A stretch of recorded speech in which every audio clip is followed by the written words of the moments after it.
বুটমুড়ি বেচতেছে, দোকানদারি করতেছে, ব্যবসা করছে, কোনো ইহসাস অনুভূতি যে আমি যে একজন মুসলমান, আমার যে একটা ধর্ম আছে, আমার যে একজন নবী আছে, আমার যে একজন আল্লাহ আছে, হায় হায় হায় হায়, তার মাথার মধ্যে শয়তানে এমন মুতা মুতছে, তার কলিজার ভিতরে শয়তানে এমন ফেসাব করছে, এই জানোয়ারের কলিজার ভিতরে, চেহারার ভিতরে একটু ভাঁজও পড়ে না, লজ্জার একটা অনুভূতিও জাগে না, শরমও লাগে না যে কি আমি মানুষ না জানোয়ার,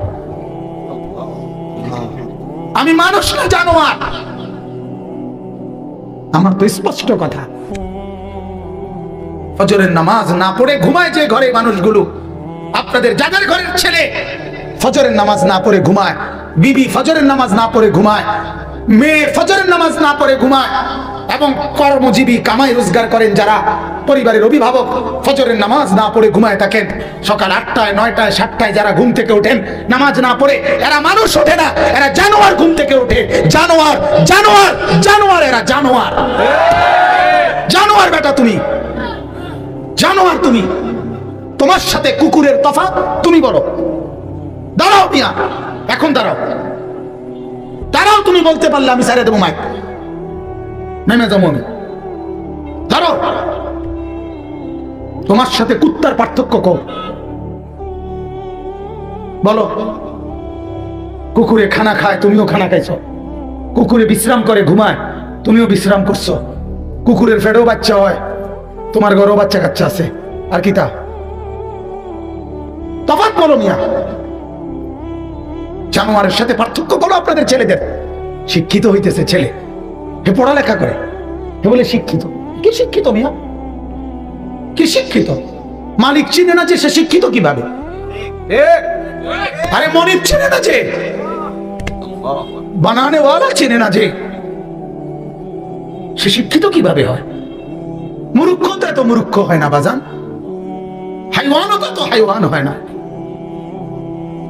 আল্লাহ তাআলা তো বলছে মানুষ ছাড়াও যারা আমার সৃষ্টি, তারা তো আমার তাসবিহ পড়ে, তাসবিহ।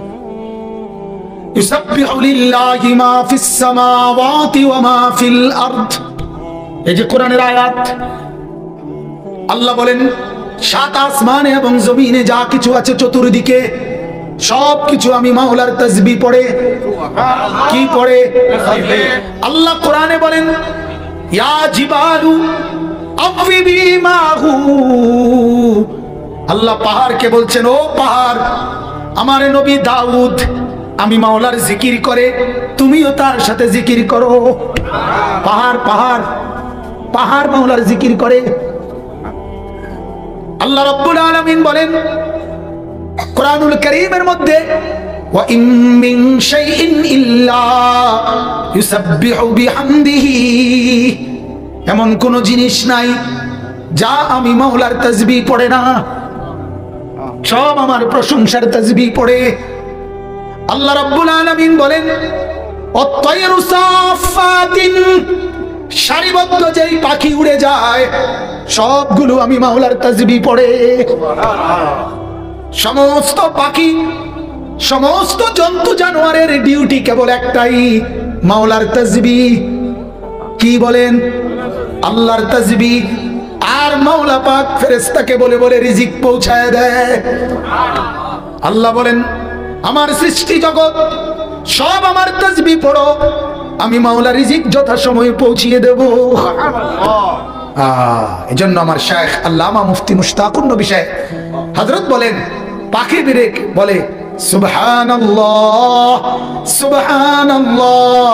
পাখি কিচিরমিচির করে না, পাখি মূলত তাসবিহ পড়ে। কি করে? কি পড়ে? সুবহানাল্লাহ। বলেন সুবহানাল্লাহ সুবহানাল্লাহ সুবহানাল্লাহ। আর আল্লাহ রাব্বুল আলামিন বলে ফেরেশতারা শুনতেছো না, পাখি পড়ছে সুবহানাল্লাহ, আমি মাওলা আদেশ করলাম রিজিক পৌঁছা, রিজিক পৌঁছা। এজন্য আল্লাহর নবী বলেন প্রতিদিন ভোরবেলায় পাখিরা আল্লাহর নামের তাসবিহ পড়তে পড়তে খালি পেটে বের হয়ে যায়, সন্ধ্যা হবার আগে আগেই মাওলা পেট ভরাইয়া ঘরে ফিরাইয়া দেয়। তাগদু খিমাসান ওয়া তারুহু বিতানা। বের হয় খালি পেটে, ফিরে আসে ভরা পেটে। পৃথিবীর পাখি কোন ডিগ্রি নিছে, কোথায় অফিস করে, পৃথিবীর কোন পাখির জন্য সরকারি কোন ব্যবস্থাপনা, কথা বলেন। বাংলাদেশের পাখি বলেন, ইন্ডিয়ার পাখি বলেন। এক বড় বুজুর্গ আছেন পাকিস্তানের, ইন্তেকাল করছেন, সৈয়দ আব্দুল মজিদ নদীম সাহেব রহমতুল্লাহ আলাইহি। উনি বললেন, আল্লাহর কসম, আমি যেন এই চোখ দিয়ে দেখি পৃথিবীর বহু কাফের দেশ আমি সফর করছি। হযরত বলছেন, আমি দেখছি কাফের দেশে মানুষগুলো কুফরি করতেছে, মানুষগুলো শিরিক করছে, কিন্তু ওই দেশের পাখিগুলো মাওলার তাসবিহ পড়ছে। সুবহানাল্লাহ। মানুষে না মুশরিক, কথা বুঝেন না, মানুষে না বেঈমান, কিন্তু আমেরিকার পাখিও ইমানদার, ঠিক না? লন্ডনের পাখিগুলো কি ইমানদার, ওরা সব মাওলার তাসবিহ পড়ে। রাগ হইয়েন না, শক্ত কথা বললাম, রাগ হইয়েন না বাপ, রাগ হইয়েন না, ভাবেন ভাবেন, ফিকির করেন, একটু ভাবেন। আমি আসলেই কোনো বক্তা না, ওয়াইজ বক্তাদের যে গেট আপ থাকে এর কিচ্ছু আমার ধরে নাই। এর অনেক কিছু থাকে বক্তাদের, অনেক নিয়ম কানুন, হ্যাঁ, সিস্টেম থাকে, কাগজ থাকে, ফাইল থাকে, দাওয়াত দেওয়ার একটা নিয়ম থাকে, হ্যাঁ, আগে কত পরে কত, মাঝে দিয়ে কত, কি ফানি খায়, আসে কেমনে, কতক্ষণ ব্যাট খায়, কতক্ষণ আসে, কতক্ষণ সদর বদর, কথা বুঝছেন না? আমার আসলে আমি কোনো বক্তা উঠতা না, আমার এক কথা, আমি আখিরাতের ফেরিওয়ালা, আমি এক ফেরিওয়ালা। আল্লাহর কসম, দুয়ারে দুয়ারে কবর কথা মনে করাই, আখিরাত মনে করাই, আখিরাত মনে করাই, মনে করাইতে আসছি বাজান। ভুলে গেছেন আল্লাহকে, ভুলে গেছেন আখিরাতকে, শুধু এই কথাটা মনে করাইতে আসছি। শুধু একটা জিনিস বলেন, বুঝার জন্য বলি, এই যে কাগজ, এই পোস্টারটা, এটা একটা পিঠ, এটাও একটা পিঠ, কথা বলেন ঠিক না? দুইটা পিঠ কিনা বলেন না? আপনাদেরকে মনে করাইতে আসছি, আল্লাহ বলছে, ইয়ালামুনা যাহিরাম মিনাল হায়াতিদ দুনিয়া ওয়া হুম আনিল আখিরাতি হুম গাফিলুন। আল্লাহ বলে, বান্দা, মাটির উপরের যেই পিঠ, মাটির উপরের যেই ঘর, মাটির উপরের যে অংশ, এটা তো খুব সাজাইলা, এটা তো খুব বুঝলা, এই পিঠটা তো দারুণ ভাবে লেখা ডিজাইন করে অনেক কিছু দিয়ে সাজাইলা, এই পিঠটা তো একদম খালি। আল্লাহ বলেন, জমিনের উপরের যেই ঘর, সেই ঘরে তো সোফা, খাট, পালং, ফার্নিচার, ওয়াল, বাউন্ডারি, দরজা, জানালা, টাইলস, গ্রিল, অ্যাসেসফাই সব দিয়ে বান্দা জমিনের উপরের ঘর তো সাজাইলা। আল্লাহ বলেন, বান্দা, তুমি কি জানো না বান্দা, জমিনের নিচে তোমার আরেকটা ঘর আছে, ওই ঘরের নাম কবর, সেইটা কেন এমন খালি রাইখা দিলা? এ ঘর তো খুব সাজাইলা, এ ঘর কেন খালি রেখে দিলা বান্দা? এই পিঠে কেন কিছু নাই? বলেন, ভাবেন আধা মিনিট, জমিনের উপরের ঘর কেমন সাজাইলেন, জমিনের নিচের ঘর কবর কেমন সাজাইলেন। এবার আল্লাহ বলেন, বান্দা, যে ঘর তুমি জমিনের উপরে সাজিয়েছ, আমি মাওলা বলছি, বান্দা, এই সবটা সাজগোজ মিলে যা করছো, এটা মূলত খেলনা। কি খেলনা? ওমা হাদিহিল হায়াতুদ দুনিয়া ইল্লা লাহবুন ওয়া লাইব। আল্লাহ বলেন, দুনিয়ার জীবন, মাটির উপরের এই জিন্দেগি, 60 বছরের এই জিন্দেগি, এটা তো আমি বানাইছি। আমি কে? আসমান কে বানিয়েছে? জমিন কে বানিয়েছে? এ দুইয়ের মাঝখানে যা কিছু, এগুলো কে বানিয়েছে? আল্লাহ বলেন, বানাইছি আমি, কাজে জানিও তো আমি, যে বানাইছে সেই তো জানে কি বানাইছে, ঠিক কিনা বলেন? কথা বলেন। তো বানানে ওয়ালা আল্লাহ, তিনি বলেন আমি বানাইছি, এটা খেলনা। আর আমনে কোন না এটাই আসল। পাগল কারে কয়? বেকুব না তুমি? কথা বলেন না কেন? মালিক বলে এটা কি বানাইছি? খেলনা। হেতে কয় না এটা আসল, না এটাই আসল, এটাই আসল। আল্লাহ বলে আমি বানাইছি খেলনা, আসমান আমার খেলনা, জমিন আমার খেলনা, চন্দ্র সূর্য আমার খেলনা। এজন্য একদিন ইসরাফিলকে ফু দিব, খেলনা ঘর ভেঙে ফেলবে। ইযা সামাউন ফাতারাত, আসমান ভেঙে ফেলে দেব, তারকারাজি ফেলে দেব, জমিন রেজা রেজা বানায় ফেলবো, পাহাড় তুলার মতো উড়ায় ফেলবো, সাগর নদীর পানিগুলো সব উত্তপ্ত টকবগে পানির মতো উথরাইয়া সব আমি বাষ্প বানায় ফেলবো, কিচ্ছু থাকবে না। খেলনা যে আগের দিনের বুজুর্গরা কাঁদা কাঁদা বলতেন, ছোট্ট বাচ্চা, আমরাও তো ছোটবেলায় অল্প কদ্দুর মাটিতে ঘর বানাইতাম, ছোট ছোট ঘর, এরপরে জামাই বোর বিয়ে দিতাম, এরপরে দেয়া রান্না বান্না হইতো, খেয়ে তারপরে দেয়া কচুর ডান্ডা কাইটা তগস্ত, এরপরে যে সুরকি, ইটের সুরকি দিয়ে দিয়া তরি তরকারি বানাইতাম, এরুম বানাইয়া ঘর বানাইছি, বিয়েও দিছি, মেহমানদারিও চলতে আছে। কিছুক্ষণ পরে মা ভিতর থেকে ডাক দিছে, আনিস এদিকে আয়। একটা টান দিয়া সব হারাই দিয়া মার কাছে দৌড় দিয়ে চলে গেছি। কেন ভেঙে ফেললাই ঘর? এই যে খেলনা যে। রব্বুল আলামিন বলে 60 বছরে যা সাজাইলা, আমি একদিন মালাকুল মউতকে পাঠিয়ে আমি ডাক দিব, আনিস চলে আয়। তো খেলনার সব কিছু রেখে তুমি একাই চলে আসবা, একাই। সোফাও সঙ্গে আসবে না, খাট পালং সঙ্গে আসবে না। অতএব বন্ধু, যার কলিজার ভিতরে বুঝ আছে, যার দিলে বিবেক আছে, আল্লাহর নবীর এই হাদিস মামুন সাহেব বলছিলেন, এটা যদি ঠিক থাকে সব ঠিক আছে, এটা যার নষ্ট হয়ে যায় সব নষ্ট হয়ে যায়। কলিজা যার বেঁচে আছে সেই কেবল বেঁচে আছে, কলিজা যার বেঁচে নাই সে তো মূলত বেঁচে নাই। ইজা সালাহাত সালাহাল জাসাদু কুল্লুহু। অতএব একটু ভাবেন, কি সাজাইলেন? সাজাইলেন কি? খালি রাখলেন কি? খেলনা সাজাইলেন, আসলটাকে খালি রেখে দিলেন।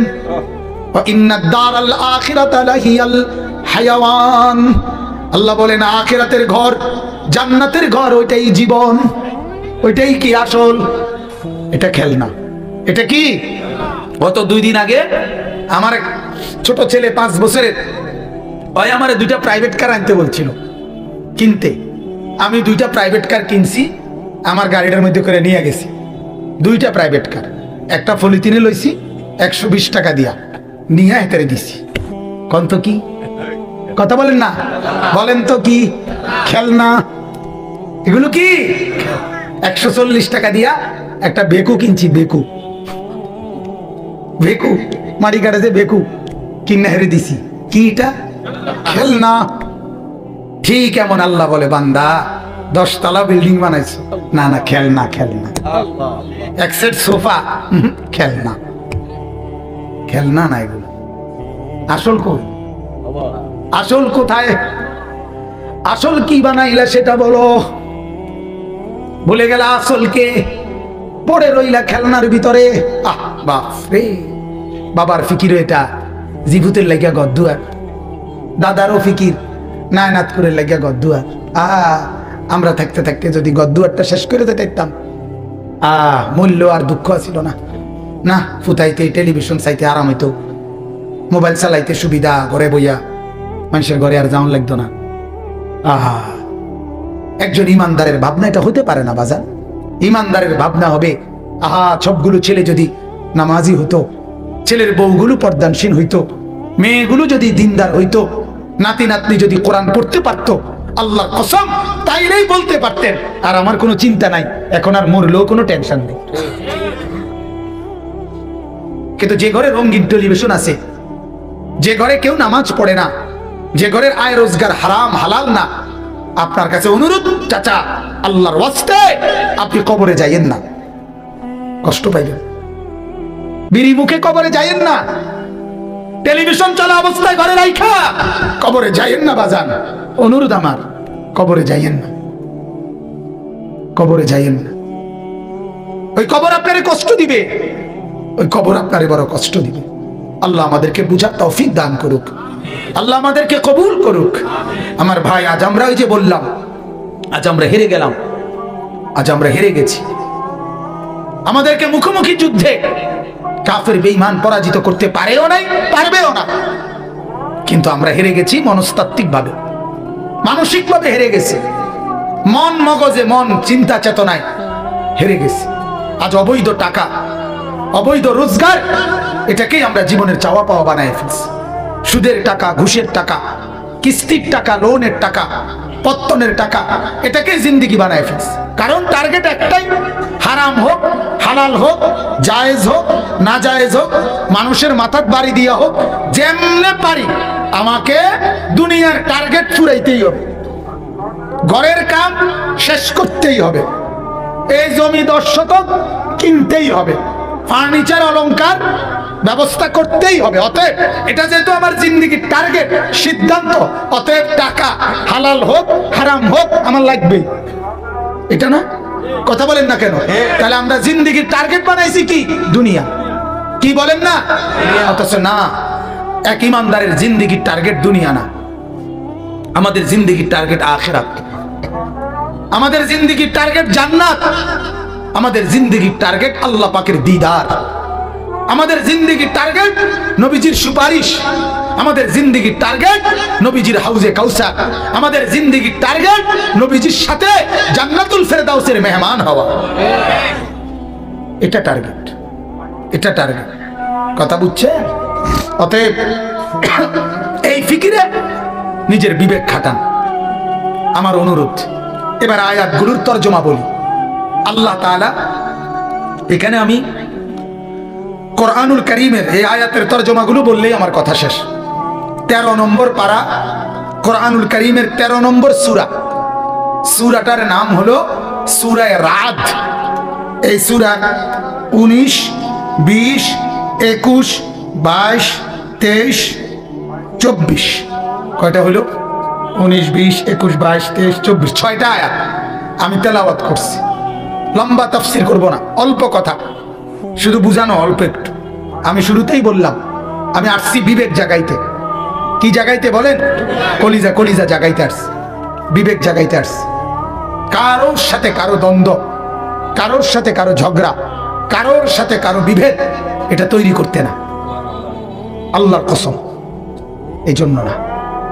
সবাই মিলে ফিকির করি চলেন, সবাই মিলে যেন হয় জান্নাতি।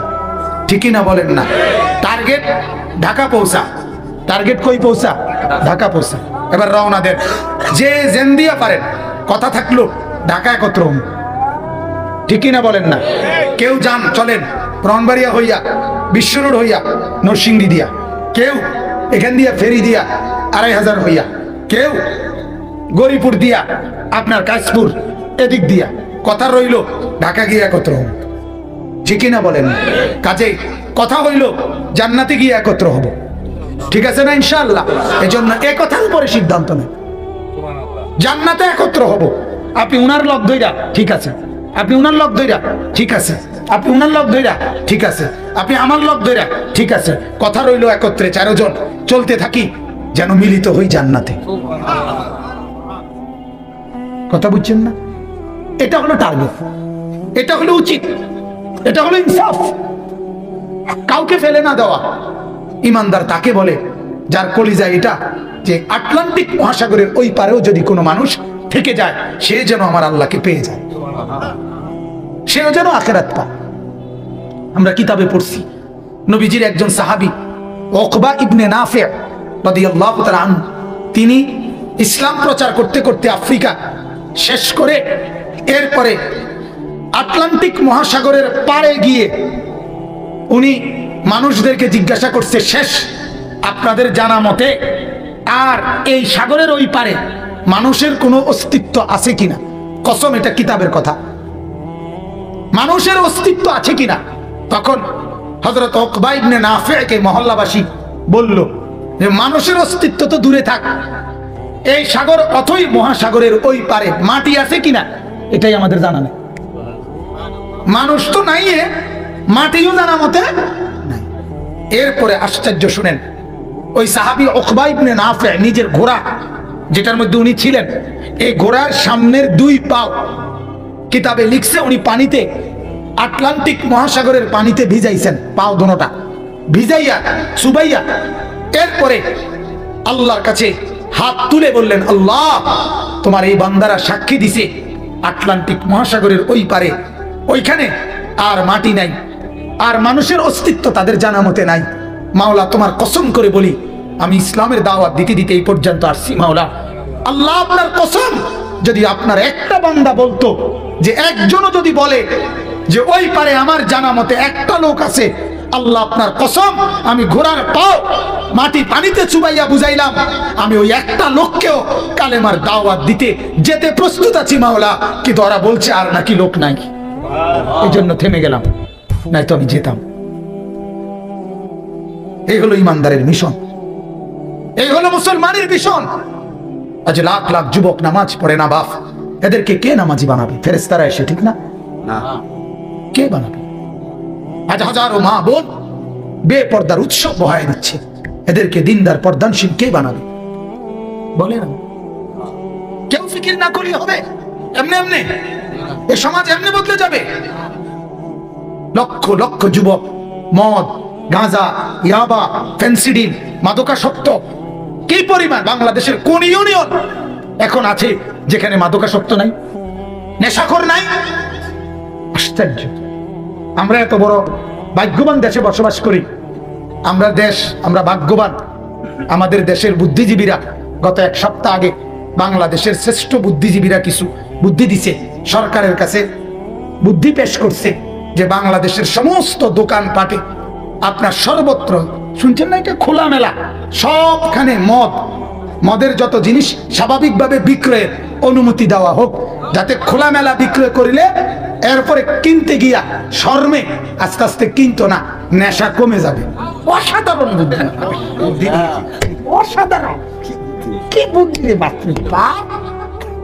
মানে কি কইতাম, এরকম একজন বুদ্ধিজীবীর আমরা এনে যদি খার করে দেখতাম যে আমনি কদ্দুর বুদ্ধিটা কন মানুষের দ্বারা গছেনি কদ্দুর চান,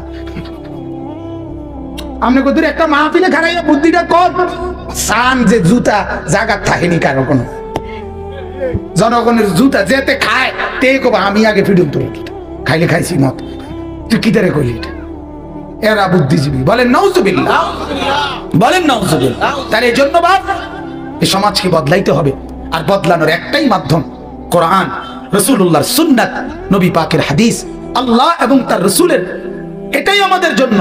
এছাড়া পরিবর্তনের আর কোনো মাধ্যম নাই। আল্লাহ আমাদেরকে তৌফিক দান করুক, বলেন আমিন। জি, এরপরে দেখেন, চলেন তরজমা আমরা পড়ি। আল্লাহ পাক রব্বুল আলামিন বলতেছেন, আফামান ইয়ালামু আন্নামা উনজিলা ইলাইকা মির রাব্বিকাল হক কামান হুয়া আ'মা। খুব মনোযোগ দিয়ে শুনেন কোরআন। আল্লাহ তাআলা বলেন, ও নবী, দুইজন লোক, আমি আল্লাহ তাআলা তাদের পার্থক্য বলতেছি। একজন যে এই কথা পূর্ণ জানে, বোঝে যে আমি আল্লাহর পক্ষ থেকে আপনি রাসূলের উপরে যা কিছু নাজিল করা হলো তাই একমাত্র সত্য, তাই একমাত্র সঠিক। কথাটা বুঝছেননি? এই কথাটা যে জানে এবং কি বোঝে। আরেকজন এই কথাটা জানে এবং বোঝে না। আল্লাহ তাআলা বলেন, জিজ্ঞাসা করতেছে, বলেন তো এই দুইজন কি সমান? কথা বলেন না, এই দুইজন সমান? প্রশ্নটা বুঝছেননি আপনি? এটা কিন্তু একটা প্রশ্ন। আল্লাহ যে একজন লোক এই কথাটা জানে, বুঝে যে যা কিছু আমি আল্লাহ আমার বন্ধুর উপরে, নবীর উপরে নাজিল করেছি, বলেছি, এটাই একমাত্র সত্য, এটাই সঠিক। এটা যে জানে, বুঝে, আর এটা যে জানে না, বোঝে না, এই দুইজন কি সঠিক? সমান? সমান? এটা সমান। আল্লাহ তাআলা বলেন, এই দুইজনের পার্থক্য কি? আল্লাহ তাআলা বলেন, একজন চক্ষুষ্মান, আরেকজন অন্ধ। সুজাক আয়া, কামান হুয়া আ'মা। আমি আল্লাহ আপনি রাসূলের উপরে যা প্রেরণ করলাম, এটাকে যে বোঝে নাই, এটাকে যে মানে নাই, এটাকে যে চিনে নাই, সে মূলত চোখ নাই, সে অন্ধ। আর যে বুঝছে, মানছে, সেই মূলত চোখওয়ালা। আল্লাহ তাআলা বলছে এই দুইজনের পার্থক্য। এজন্যই তো আমি বললাম যে আপনি আপনার পার্থক্য বলেন। আপনার কপালে সেজদা নাই, আপনার সাথে জানোয়ারের পার্থক্য বলেন। আপনার জিন্দেগিতে নবীর তরিকা নাই, আপনি চোখে দেখেন, এই কথা প্রমাণ করেন। এজন্য কোরআনুল কারীমের মধ্যে আছে, ওয়ামান আ'রাদা আন যিকরি ফাইন্না লাহু মাঈশাতান দানকা ওয়া নাহশুরুহু ইয়াউমাল কিয়ামাতি আ'মা। কোরআনের আয়াত। আল্লাহ তাআলা বলে, আমার থেকে যে বিমুখ, আমার দিন থেকে যে বিমুখ, আমি আল্লাহর শরণ থেকে যে বিমুখ, আমাকে যে ডাকে নাই, আমি আল্লাহ তাআলা তার দুনিয়ার জীবন সংকীর্ণ বানিয়ে রাখবো, তার পেরেশানি যাবে না। রাজপ্রাসাদের আমার তো পরিষ্কার দাবি, আমাদের ঢাকা শহরের আলিশান ভবন বিল্ডিংগুলোতে যে পরিমাণ সারা রাত পেরেশানি, অস্থিরতা, দুঃখ আর বেদনার কান্না ভেতরে, যে আমার পক্ষে 900 কোটি টাকার দোয়া, এটা আমার মতো হুজুর, এটা হুজুরও লিখবো এ জাতের, এটা আমার মতো 1.5 বছর হুজুর দিয়া আমি সর্বোচ্চ নাহলে 20-50 হাজার টাকার দোয়া করতে পারি আমার শরীরের হারে, কিন্তু আমি 900 কোটি টাকার দোয়া করতে যে পরিমাণ মোটা তাজা হুজুর দরকার, ওই যে দেওয়ান বাগিয়া ছিল যেরুম, তার মতো এরুম যদি একটা শৈলওয়ালা